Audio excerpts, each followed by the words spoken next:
Пропаѓа бракот како институција. Се повеќе сопружници заедницата ја доживуваат како излет. Експертите за семејно право откриваат дека во Македонија секој седми брак завршува со развод. Статистичките податоци говорат дека во последниве 3 децении постојано се зголемува бројот на разведени бракови.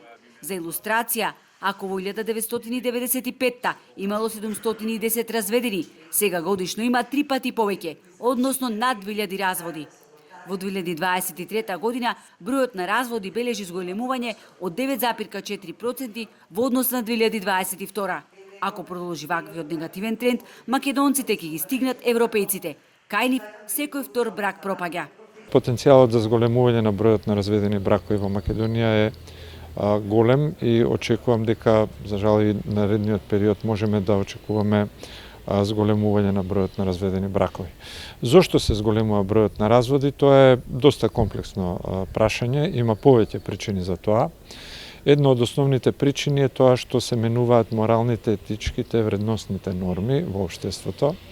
Понатаму се намалува влијанието на религијата. За разлика од порано, жените сега се еманципирани и финансиски независни, а желбите, потребите и интересите на поединецот се во преден план, велат универзитетските професори.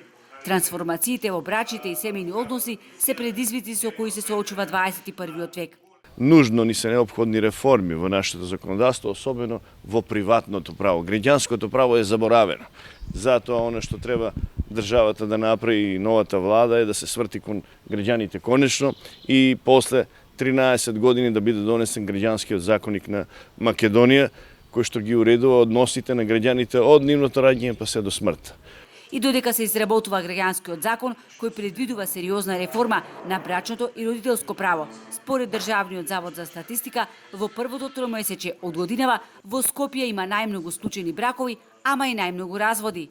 Нити еден брак не е склучен во Дебарца, Новац и Вевчани, но има време. На луѓе од Камен најмногу застануваат во август, младенци од 27 до 30 годишна возраст. Статистиката вели дека сред ето и разводите се најбројни, кај сопружници на возраст од 35 до 39 години, и тоа по нецела деценија од случување на бракот.